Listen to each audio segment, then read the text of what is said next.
이게 항상 얘기하는 거지만 정답을 딱 집어서 얘기하면 항상 논란을 불러일으켜요. 논란 속에 들어갑시다. 네.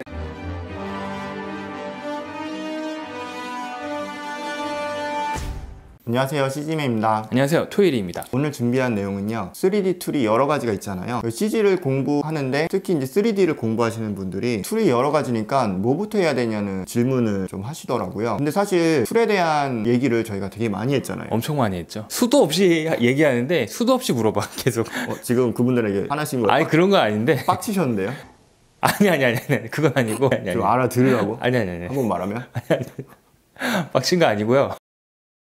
아니, 얘기는 많이 했는데 한 통 안에 다 때려 넣어서 얘기하니까 저희가 거기서 좀 헷갈리고 혼동되고 너무 많으니까 어려움이 있으신 것 같아요. 이게 저희도 우리가 배웠을 때 시절을 생각해야 돼요. 딱 흑백 논리로 콕 집어서 뭐는 뭐다, 이게 좀 필요하긴 했거든요. 근데 좀 너무 이렇게 여러 가지를 저희는 경험을 해서 생각이 많아졌어요. 근데 뇌 구조를 지금 바꿔야 돼요, 저희는. 이 유튜브 감성에 맞게. 그래서 그 중에서 톡톡 떼와서 흑백 논리로 좀 얘기를 해주고, 네. 두려워하시는 것 같은데요. 이거 아니 이렇게 얘기하면은 11 아니 12건 아니야. 아 이렇게 얘기하면 논란의 여지가 사실 있어요. 아무튼 그래서 그 대표적인 3D 툴 뭐부터 공부해야 합니까?에 대한 거에 대해서 뭐 플러그인 이런 거 다 빼고 딱 툴만 어떤 거를 하는 게 유리할지 그런 틀에서 얘기하면 어떨까 생각을 하고요. 아까 얘기를 좀 이어하면 전체적으로 우리는 다 설명은 잘 해줬는데 다 해줬어, 알아서 이제 선택해라, 약간 이런 식으로 저도 그렇고요. 우리 좀 그런 식으로 했기 때문에 이게 항상 얘기하는 거지만 정답을 딱 집어서 얘기하면 항상 논란을 불러일으켜요. 논란 속에 들어갑시다. 네. 토일이님 혼자 들어가세요. 제 혼자 폭풍 속으로 일단 들어가겠습니다. 사실 오늘 오히려 제가 좀 여유가 이렇게 있는 이유가 제 분야는 아니거든요. 그래서 오늘은 어떻게 보면 토일이님의 날이에요. 아 그런가요? 마음껏 말씀하시고요. 마음껏 논란을 겪으시고, 저는 또 이제 그런 학생분들 아니면 입문하시는 분들, 헷갈리는 분들을 배변하는 역할로 얘기를 대신하려고 합니다. 알겠습니다. 그러면 논란의 시작. 대표적인 3D 툴 마야, 맥스, C4D, 블렌더, 이렇게 네 가지 중에서 뭘 해야 되냐, 다 해야 되냐, 얘는 뭐고 저건 뭐고 어떤 거부터 공부해야 되냐 물어봅니다. 진짜 짧게 얘기해 주세요. 짧게 얘기하면 돼요? 디테일하게 얘기해야 되는 거 아닌가? 네. 자 그러면 2D 할 때 뭘 배워야 되나요? 아니 지금 오늘 그거 아니 오늘 오늘 그 주제 아니고, 제가 단편적으로 제가 얘기를 하면요, 그걸 네. 한번 잡아주는 식으로 설명을 부연 설명 좀 해주세요. 제가 아는 거는 영화 하려면은 마야 해야 되는 것 같고, 게임 하려면은 맥스 해야 될 것 같고, 아니면 네. FX 같은 거 하거나 할 때 네. 이제 맥스고, 모션 그래픽 하려면은 C4D 배워야 할 것 같고, 블렌더는 돈 없으면 해야 될 것 같고. 그 블렌더 알고 유저들이 돈 없다는 건가? 잠깐만요.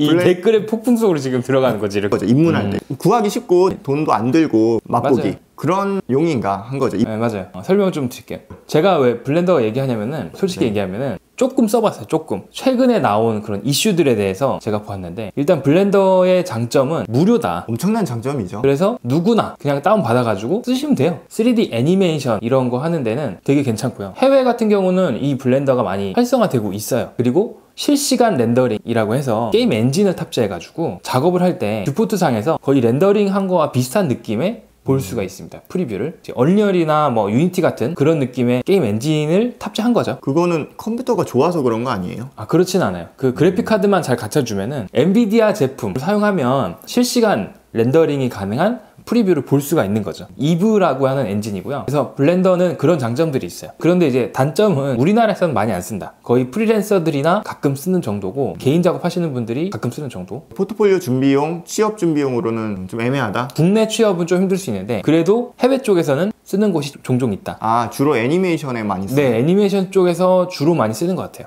딱 이 정도면 깔끔한 것 같아요. 다음은 거꾸로 얘기할게요. C4D 먼저 얘기할게요. 이미 잘 아시는 것처럼 모션 그래픽 그리고 애프터 이펙트와 궁합이 너무 잘 맞아요. 프로젝트 파일을 애프터 이펙트로 넘기는 포맷도 아예 들어가 있어요. 근데 그건 뭐 마야도 되고 맥스도 되잖아요. 그런데 그게 자체적으로 들어있다는 것 자체가 의미가 있는 거고, 다른 것보다는 되게 편리한 편이고 호환성이 좋은 편이다. 실사적인 영상이 아닌 모션 그래픽 그리고 광고나 그런 3D 쪽에서는 애프터 이펙트와 같이 C4D가 많이 쓰인다. 뭔가 이쁘고 화려하고 그렇죠. 쨍하면서도 예술적인 느낌에 되게 좋아 보이더라고요. 네네. 근데 리얼리티 계열의 영화나 드라마 이런 쪽에서는 어울릴까? 좀 갸우뚱하긴 하는데 네. 쓰일 수도 있나요? 쓰일 수도 있어요. 왜냐면은 중요한 거는 이제 렌더러가 중요하기 때문에 렌더러를 뭘 탑재하느냐에 따라서 실사적인 느낌의 렌더링도 가능합니다. 하지만 업계에서는 많이 안 쓴다. 제가 모션 그래픽 위주로 쓴다는 게 맞는 말이긴 하네요. 정확한 표현이죠. 왜냐면은 C4D 자체가 독일에서 만들 때 네. 아예 광고용으로 처음에 제작을 한 거예요. 그래서 기본 탑재된 렌더러도 성능도 굉장히 괜찮지만 마야와 맥스 같은 그런 개념의 렌더러와는 조금 다릅니다. 보이는 부분만을 위해서 빠르게 렌더링 하는데 최적화돼 있던 프로그램이었어요. 오케이. 네. 깔끔합니다. 여기까지. 자, 다음은요. 이제 맥스로 넘어갈게요.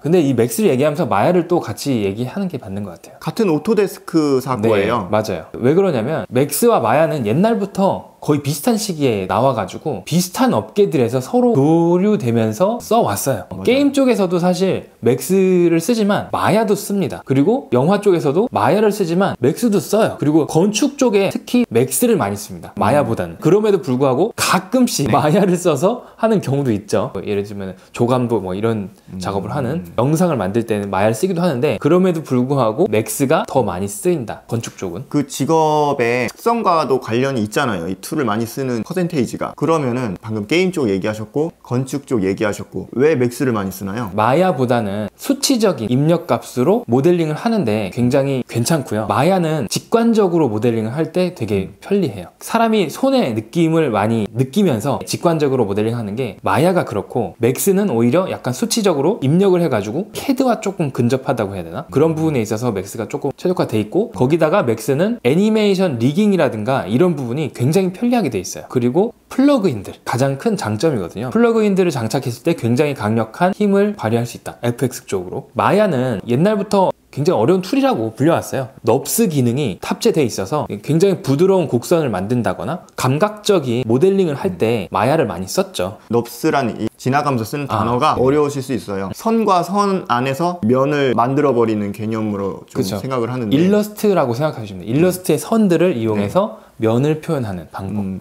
선으로 동그라미를 그리면은 그게 이제 면이 돼버리는. 근데 그렇죠. 그래서 그게 이제 부드럽게 되고. 네, 벡터 방식이라고 부르는데 폴리곤이 뭐 픽셀이라고 친다면 일러스트는 이런 넙스 이렇게 생각하시면 되겠죠. 포토샵과 일러스트 2D로 친다면 이런 개념. 마야에 그게 탑재가 됐다라는 게 강점인 특이한 이유가 있나요? 마야 같은 경우는 넙스로 된 모델링이 처음에 있었고 그 다음에 폴리곤이 탑재된 거거든요. 순서가. 그리고 사람의 어떤 감각적인 면이 많이 들어가게 직관적으로 굉장히 만들었다. 그래서 그런 면에서 빠르게 모델링 할 때 되게 편리했어요. 거기다가 장점이 뭐였냐면은 스크립트였어요. 메일 스크립트라든가 파이썬이라든가 이런 것들을 이용해서 자체적으로 인하우스 툴을 만들어서 영화 쪽에서는 사용을 많이 했다. 그리고 맥스나 마야나 뭐 비슷하지만 렌더러들을 각자 탑재를 해가지고 쓰는 거는 거의 비슷합니다. 그래도 살짝 좀 어렵게 들리기는 하는데 아, 그래요? 뭐 믿기 어려워 이걸 어려워하나 완전 믿기 어려워하신다. 아니 그건 아니고 또 어렵게 느끼시는 분들이 있어서 네. 좀 더 뭐 쉽게 얘기하면은 최적화가 되게 잘 돼 있고 같은 방식으로 표현을 했을 때 되게 무겁고 어려울 수 있는데 뭐 넙스라든지 이런 형태가 있음으로써 몇 번 손 안 대는 기술로 최대의 효과를 뽑아낼 수 있다. 단축키를 이용해서 굉장히 효율적으로 모델링하기에 최적화돼 있어요. 마야가. 그럼 마야는 모델링으로 좋은 모델링하기 진짜 편리하긴 해요. 제가 맥스도 쓰고 마야도 쓰지만 모델링은 무조건 제가 마야에서 하고 그 다음에 맥스로 넘기거든요. 그래서 아무래도 마야가 리얼리티 기반의 뭐 영화나 드라마 이런 데 좀 많이 준비하는 게 맞다. 네, 그리고 마야를 많이 쓰고요. 업계에서. 맥스는 게임 쪽에서 많이 쓰는 편이죠. 이것도 사실 논란이 될 수 있는 게 사람들마다 편리하게 느끼는 툴이 달라요. 제가 마야가 되게 편리하게 모델링 하지만 어떤 분은 맥스도 편한데? 라고 하시는 분이 있고 어떤 분은 C4D가 편한데? 이렇게 하시는 분이 있어요. 네. 자기 손에 익으면 무조건 편한 거죠. 이건 뭐 사람마다 다르니까. 네. 근데 아무튼 우리나라 취업을 뭐 기준이다 치면은 영화 드라마 이런 준비로는 뭐 마야 리얼리티 기반 준비할 때는 좀 마야를 많이 하고 뭐 애니메이션도 그런가요? 애니메이션 같은 경우도 마야를 많이 쓰고 그리고 맥스를 쓰는 스튜디오들이 간혹 있죠. 게임 준비는 맥스를 많이 하는 걸로 알고 있는데 네, 맞아요. 마야로는 거의 안 해요. 하기는 하는데 그렇게 많이 안 하는 것 같아요. 왜 그러냐면 오늘은 업체마다 달라서 그래요. 그쵸. 네. 약간 진짜 이게 0대 100으로 막을 수는 없고. 네, 확률적으로. 그쵸. 어쨌든 약간 지금 맥스에서 마야 지금 설명해서 깔끔도가 아까 전보다는 조금 덜하긴 하지만 왜 그러냐면 또 빡치신 것 같은데요? 아니 그게 아니라 빡친 건 아니고 명확하게 구분하기가 되게 힘들어요. 저도 되게 오랜 시간 마야와 맥스를 써왔지만 명확하게 구분하기가 힘들어요. 그리고 마야를 먼저 배우게 되는 이유는 마야를 배우면 맥스가 되게 쉽게 느껴지는 편이에요. 사실은 마야가 모델링이나 이런 건 되게 직관적인데 왜 이렇게 메뉴가 어려워요. 쓰는 게 방식이 되게 어려워요. 복잡하게 돼 있어. 근데 맥스는 되게 간단하게 뭐 쓰고 그 다음에 그 위에 뭐 쓰고 뭐 쓰고 다 기록이 되면서 이렇게 쭉쭉 쓰면 되는데 마야는 막 히스토리 막 남겨 있고 그 어떤 거 지우면 또 안 되고 그러다 보니까 마야는 조금 다루기가 하드코어다. 근데 그나마 조금 맥스는 편한 편이다. 그렇게 느껴지는 거죠. 아까 맥스는 또 플러그인 이런 게 많은 것들이 들어갈 수 있어서 네. 좋다고 했는데 마야에는 좀 그런 게 부족해서 FX로는 별로인가요? 플러그인이 탑재가 많이 안 되는 것 같아요. 플러그인이 있어도 제가 잘 안 쓰게 되더라고요. 뭔가 최적화가 안 돼 있는 건지 그닥 효용성을 못 느끼면서 마야 자체만 그냥 거의 쓰게 되고 진짜 중요한 몇 개 플러그인 외에는 안 쓰게 되죠. 알겠습니다. 오늘 뭐 이 정도면은 이제 막 CG, 특히 3D를 입문하시려는 분들이 선택하는데 좀 도움이 되지 않을까. 진짜요? 네. 네. 정리하면은 영화, 드라마, 리얼리티 하고 싶어. 그럼 뭐 일단 마야 하면 되고요. 네, 그렇죠. 뭐 게임이나 뭐 FX나 이런 거 좀 해보고 싶으면 맥스 하면 될 것 같고 네. 예술적인 모션 그래픽 하고 싶으면은 C4D로 좀 시작해도 좋을 것 같고 그리고 저렴하게 맛보는 식으로 완전 입문식으로는 뭐 블렌더도 괜찮을 것 같다. 네, 블렌더. 개인 작업 하시는 분들은 개인 작업. 그리고 메인이 이 중에 하나를 선택한 다음에 거기서 이제 한 단계 더 나아갈 때는 그 나머지 또 툴들은 서브로 계속 공부를 하면서 알아두는 형태로 가면 좋겠다. 그래서 지금 토이리님은 그렇게 해서 레벨이 올라셔서 거의 다 다루시는 거잖아요.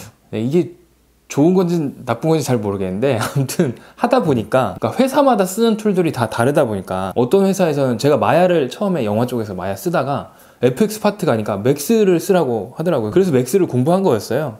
그래서 두 가지 이제 공부하게 됐고 그 다음에 광고 이런 작업을 해야 되니까 C4D를 공부하래요. 다른 회사 또 가니까 또 C4D 또 공부했어요. 그렇게 된 거죠. 네. 그래서 오늘 결론은 토이리님은 똑똑하다. 아니 난 다 할 줄 알고. 그건 아니고 아니 어떤 면에서는 이게 안 좋을 수 있는 게 제가 다양한 업계로 가다 보니까 이렇게 된 거고 VFX 쪽으로 계속 있는 분들은 자기 파트만 계속 파시면 완전 스페셜리스트로 갈 수가 있거든요. 그렇죠. 오히려 그게 큰 장점일 수 있어요. 알겠습니다. 그러면은 오늘은 이 정도 정리를 하고요. 또 궁금한 사항 있으시면은 또 질문 남겨주시고요. 다음에도 좋은 정보로 찾아오겠습니다. 그때까지 즐자 가세요. 네, 시작하세요.